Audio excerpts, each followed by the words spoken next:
안녕하세요. 하나님께서 한 해 동안 함께 하신 것을 감사하고 또 새해도 변함없이 우리와 함께 하실 줄을 믿습니다. 22절 요절을 같이 한번 읽읍시다. 시작.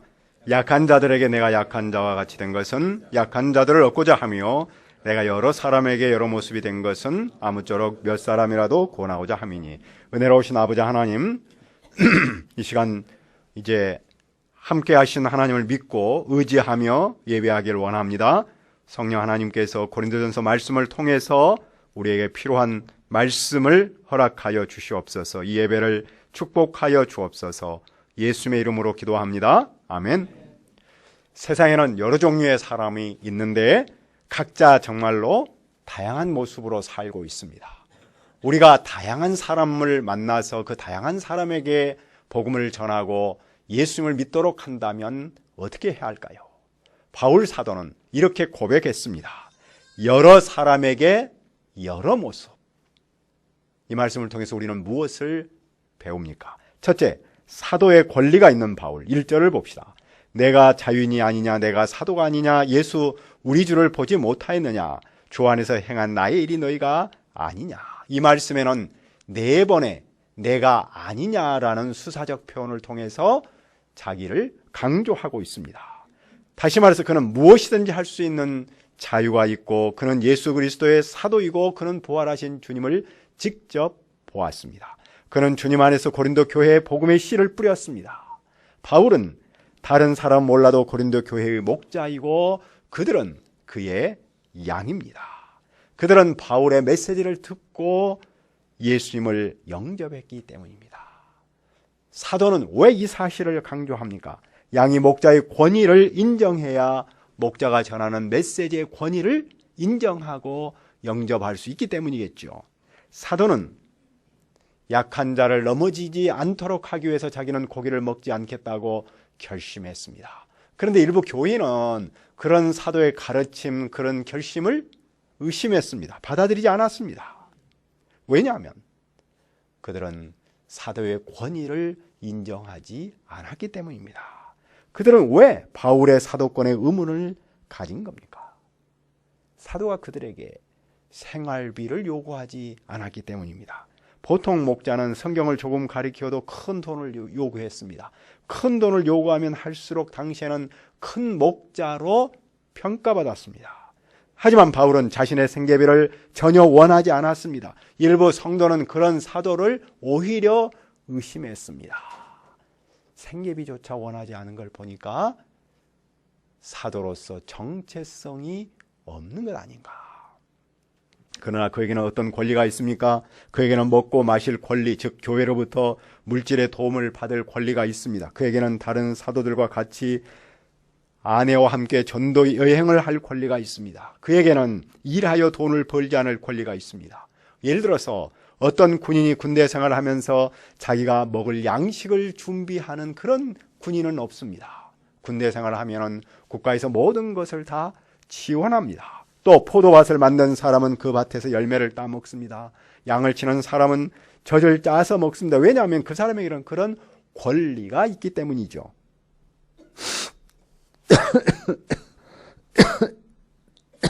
그러면 사도에게는 어떤 지금 권리가 있는 겁니까? 사도에게는 하나님께서 주신 권리가 있습니다. 그것을 율법은 이렇게 말하지 않았습니까? 9절을 읽어봅시다. 9절 시작.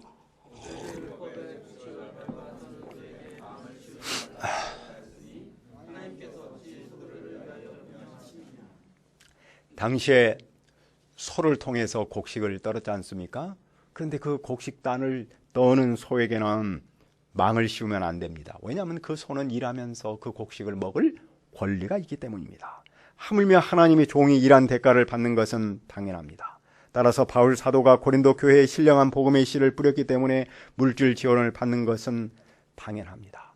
다른 사람도 그런 권리가 있는데 바울 사도에게 그런 권리가 있는 것은 너무나 당연한 것입니다. 왜냐하면 그는 교회를 설립한 설립자고 목자고 주님의 부르심을 받은 사도이기 때문입니다. 그러나 그는 그 권리를 어떻게 했습니까? 둘째, 권리를 하나도 쓰지 않은 바울. 12절을 읽읍시다. 시작. 다른 이들도 너에게 이런 권리를 가졌거든 하물며 우리일까 보냐. 그러나 우리가 이 권리를 쓰지 아니하고 범사에 참는 것은 그리스도의 복음에 아무 장애가 없게 하려 함이로다. 그는 많은 권리가 있음에도 불구하고 그 권리를 하나도 쓰지 않았습니다. 다시 말해서 그는 생계비를 스스로 벌었습니다. 왜냐하면 그리스도의 복음을 전하는 데 있어서 어떤 방해도 받고 싶지 않았기 때문입니다. 그는 자기 권리보다도 복음 전파를 더 소중하게 여긴 거였죠. 물질 부담 때문에 예수님을 멀리하는 사람이 있을까 봐서 그는 아주 섬세하게 했던 것이에요. 그래서 그는 복음을 전하기 위해서 오히려 두 가지 직업을 갖는 수고를 감당했던 겁니다. 그런데 구약시대 때 성전에서 일했던 제사장은 성전에서 일정한 몫을 사례로 받았습니다. 그리하여 그들은 성전의 일에만 전념할 수 있었습니다. 이처럼 주님께서도 복음을 전하는 자들이 복음으로만 살도록 하셨습니다.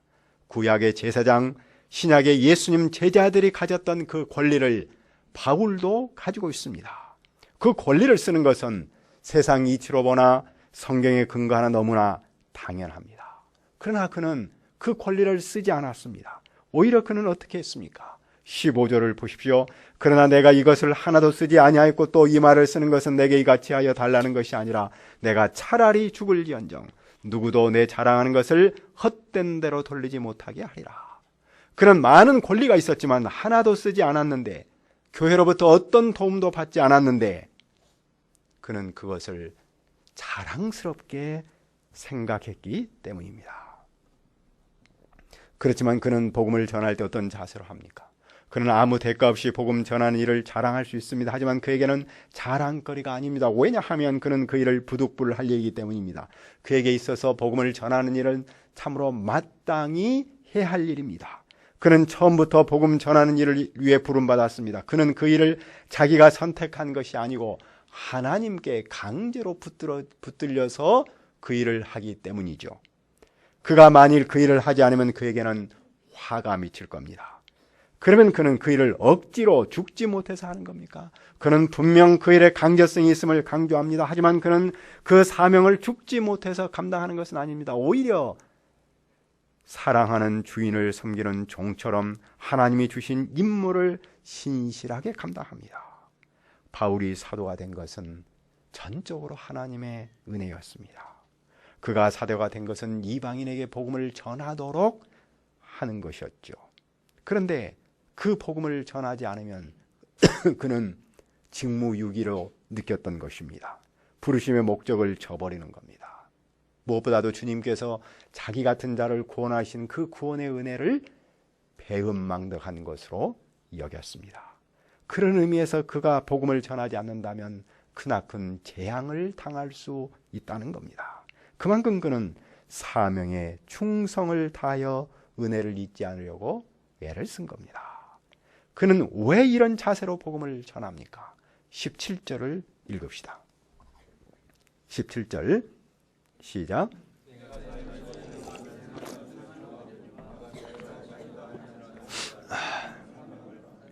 사도가 그 일을 기꺼이 하면 보상을 받습니다. 하지만 그는 어떤 삭스를 기대하지 않습니다. 그는 하나님으로부터 사명을 받았기 때문입니다. 그는 일한 대가를 받는 노동자가 아닙니다. 그는 대값이 받은 사명을 감당하는 예수 그리스도의 종이죠. 그런즉 그의 상은 무엇입니까? 18절은 말씀합니다. 그런즉 내 상이 무엇이냐? 내가 복음을 전할 때 값없이 전하고 복음으로 말미암아 내게 있는 권리를 다 쓰지 아니하는 이것이로다. 사도의 상은 복음을 전할 때 값없이 전하는 겁니다. 그에게는 복음을 전하는 것 자체가 상입니다. 그는 자기가 생활비를 충당하면서 복음을 전하는 그 자체를 상으로 여겼습니다. 그래서 그는 자신의 권리를 쓰지 않습니다. 복음을 전하면서 자신의 권리를 쓰지 않는 것이 그에게는 상입니다. 참으로 이상한 상에 대한 가치관을 갖고 있는 것이죠. 상에 대한 렌즈가 다르죠. 보통 이런 생활을 하면 사람에게 인정받고 싶어하고 칭찬받고 싶어하고 또 큰 상을 기대하지 않습니까? 아무 대가 없이 큰 돈을 투자하면서 복음을 전하면 오히려 피해의식에 빠질 수 있습니다. 하지만 그는 오히려 그것을 상으로 여긴 그의 가치관은 참으로 아름답고 놀랍습니다. 이런 그의 가치관은 어디서 온 것입니까? 셋째, 스스로 모든 사람의 종이 된 바울. 19절을 읽읍시다. 시작. 내가 모든 사람에게서 자유로우나 스스로 모든 사람에게 종이 된 것은 더 많은 사람을 얻고자 함이라. 그는 누구에게도 매이지 않은 자유인입니다. 하지만 그는 스스로 모든 사람의 종이 되었습니다. 왜냐하면 그는 더 많은 사람을 복음 안에서 얻고자 했기 때문입니다. 그는 더 많은 사람이 그리스도를 주님을 믿고 섬기도록 하기를 바랬기 때문입니다. 그래서 그는 스스로 그들의 종이 되었습니다. 어떻게 종이 되었습니까? 당시에는 두 종류의 사람이 있었습니다. 유대인과 이방인, 즉 율법을 삶의 중심에 두고 사는 사람과 그렇지 않은 사람이죠. 그는 유대인에게는 유대인과 같이 되었습니다. 율법 아래에 있는 사람에게는 자기도 율법 아래에 있는 사람처럼 살았습니다. 반면 율법 없이 사는 이방인에게는 그는 율법 없는 사람처럼 살았습니다. 왜 그렇게 했습니까? 그는 유대인도 얻고자 했고 이방인도 얻고자 했기 때문입니다. 그의 이런 삶을 한마디로 표현하면 어떻습니까? 22절을 다시 읽읍시다. 시작. 약한 자들에게 내가 약한 자와 같이 된 것은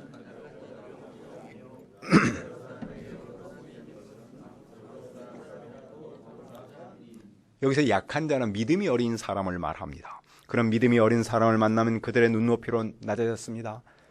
그는 모든 사람에게 맞는 사람이 되었습니다. 왜냐하면 그는 몇 사람을 예수 그리스도의 품으로 인도하기를 원했기 때문입니다. 여러 사람에게 여러 모습이 되었다. 이것이 바울 사도가 복음을 증거하면서 목자의 삶의 자세를 표현한 겁니다. 무엇을 배울 수 있습니까? 어찌 보면 줏대가 없는 것처럼 보일 수 있습니다. 절대적 기준이 없는 것 같습니다. 하지만 여기서는 이런 부정적 의미가 아니겠죠. 본질은 변할 수 없지만 비본질적인 것은 얼마든지 바꿀 수 있다는 겁니다. 아니, 변해야 한다는 겁니다. 이것을 적응성의 원리라는 말로도 쓰고 또 한편으로는 상황화, 컨텍스트라이제이션이라는 말을 쓰기도 합니다. 상황화라는 말은 복음을 전하면서 복음의 정체성을 잃지 않고 상황에 맞게 복음 전달하는 방법을 찾는 것을 말합니다. 그 적응성이나 상황화는 예수님의 성육신의 원리, 십자가의 정신에서 나온 것입니다.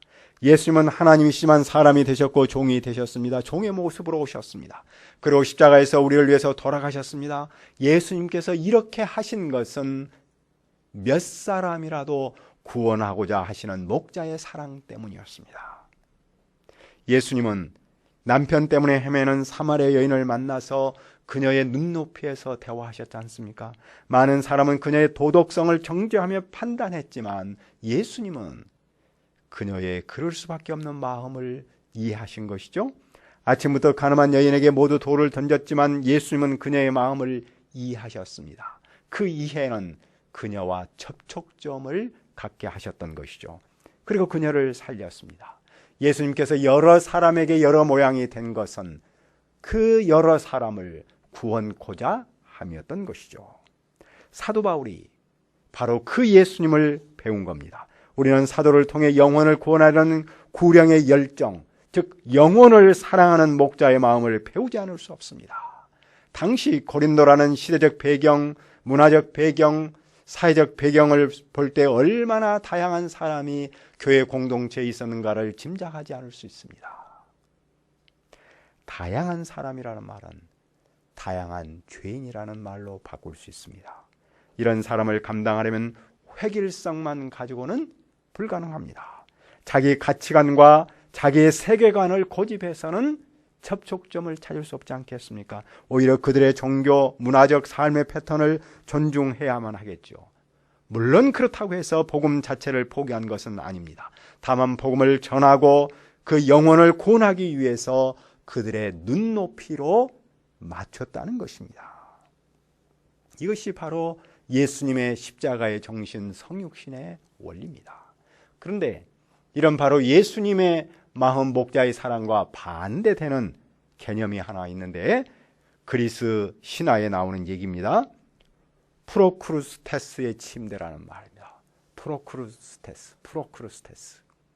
사람 이름입니다. 아테네 교회 캐피소스 강가에 프로크루스테스라는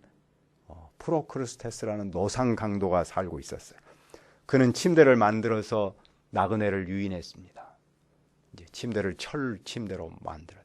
그래가지고 누가 오면 거기다가 사람을 집어 넣습니다. 사람이 너무 크면 칼을 가지고 와서 다리를 이렇게 잘랐습니다. 또 반대로 사람이 너무 적으면 망치로 사람을 두들겨서 패서 이렇게 오징어처럼 늘렸죠. 그것은 힘 있는 사람이나 집단이 마음대로 기준과 원칙을 설정한 뒤에 타인을 강요하는 세상을 꼬집은 것이죠. 즉, 내 스타일, 내 기준을 강요하는 이런 현대사회의 모순을 말하고 있는 것이죠. 그렇게 해서는 사람을 살릴 수 없겠죠. 사람을 살리려면 그런 내 스타일, 내 기준, 철침대와 같은 그런 자기 고집을 극복해야 한다는 겁니다. 어떻게 극복할 수 있습니까? 첫째는 양에 대한 사랑입니다. 사마리아 여인을 사랑하지 않고서는 도저히 감당할 수 없습니다. 아침부터 가늠한 여인을 사랑하지 않고서는 돌을 던지지 않을 수 없지 않겠습니까? 그 영혼을 사랑할 때만이 그 사람의 눈높이에 맞출 수 있는 것이죠. 우리가 우리의 자기 자식은 끔찍히 사랑합니다. 사랑하기 때문에 자식의 눈높이에 내 눈높이를 맞출 수 있는 것이죠. 말 그대로 사랑은 모든 허물을 덮습니다. 둘째로 양에 대한 믿음입니다. 무슨 믿음입니까? 주님께서 이런 사람도 변화시킬 수 있다는 믿음입니다. 믿음이 없으면 불안합니다. 부정적인 생각이 듭니다. 하나님께서 사람을 변화시킨다는 또 키운다는 그 믿음이 있을 때 그 사람에 대해서 낮아질 수 있겠죠. 그 사람처럼 내 모습을 바꿀 수 있겠죠. 우리는 한 영혼에 대한 사랑과 믿음이 있을 때 내 기준을 바꿀 수 있습니다. 나이를 먹을수록 나를 바꾸는 일이 쉽지 않습니다. 하지만 예수님의 사랑, 성육신, 십자가 정신을 우리가 배워간다면 내 스타일을 바꿀 수 있습니다. 우리가 예수님을 믿고 닮으면 모든 사람에게 모든 모양으로 나타난 바울 사도의 그런 삶을 또한 본받을 수 있지 않겠습니까?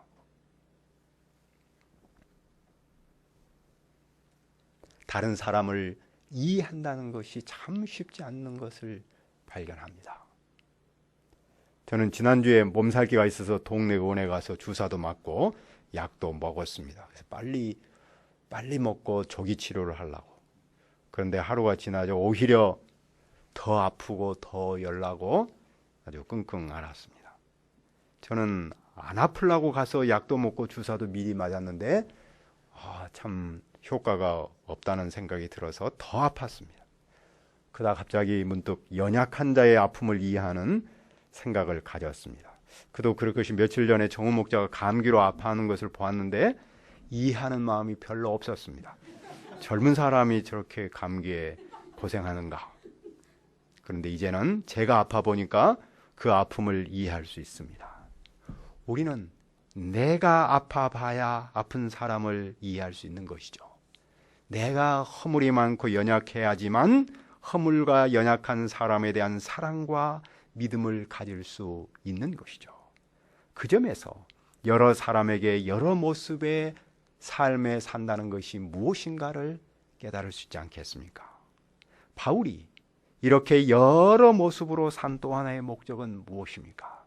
23절을 읽읍시다. 시작. 내가 복음을 위하여 내가 복음을 위하여 모든 것을 행함은 복음에 참여하고자 함이라. 그도 복음에 참여하고자 함입니다. 그는 복음이 주는 복을 함께 누리려는 겁니다. 복음이 주는 복은 무엇입니까? 그것은 복음을 통해서 삶이 변하는 것이고 궁극적으로 예수 그리스도 안에서 생명을 살리는, 즉 구원받음의 복을 누리는 겁니다. 사도는 다른 사람을 복음으로 인도하는 것은 물론이고 자신의 삶이 변하여 구원받기를 원합니다. 그리고 그 구원의 은총을 양과 더불어서 함께 누리기를 기대하고 있습니다. 그 점에서 볼 때 전도는 양을 살리는 그것은 물론이고 전도자 자신을 살립니다. 전도는 양과 목자가 함께 성숙과 구원의 은총을 나누는 길이죠. 오늘 우리가 여러 사람에게 여러 모습으로 산다는 말은 무슨 뜻입니까? 우리는 예수님의 성육신의 원리, 십자가 정신으로 사는 것이라고 믿습니다. 한 해를 돌아보고 새해를 맞는 지점에서 저는 두 개의 단어가 떠오릅니다. 상황화, 또 프로크루테스의 침대. 그러다가 문득 우리의 사회와 우리의 정치를 보니까 참으로 프로크루테스의 침대가 온 세상을 지배하고 있는 것처럼 보입니다. 왜냐하면 끊임없이 자기 주장만 있고 상대를 이해하는 마음은 없는 것처럼 보이기 때문입니다. 그런데 제 자신을 보니까 제 마음도 프로크루테스의 침대가 지배하는 것처럼 보입니다. 왜냐하면 한 영혼을 주님께로 인도하는 일을 잘하지 못했기 때문입니다. 새해는 우리가 여러 사람에게 여러 모습으로 하는 말씀을 붙들고 한 영혼을 주님께로 인도할 수 있기를 기도합니다. 은혜로우신 아버지 하나님, 예수님께서 이 땅에 오셔서 우리처럼 비천한 자를 구원하시기 위해서 십자가에서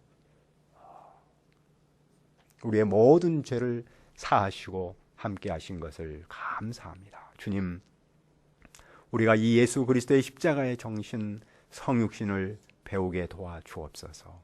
그래서 바울 사도가 여러 사람에게 여러 모양으로 자기의 눈높이를 맞추고 사람을 이해하고 섬겼던 것처럼 우리도 한 해 동안 다시 새롭게 그 마음을 붙들고 한 영혼을 주님께로 인도하는 일에 도전할 수 있도록 은총을 베풀어 주옵소서.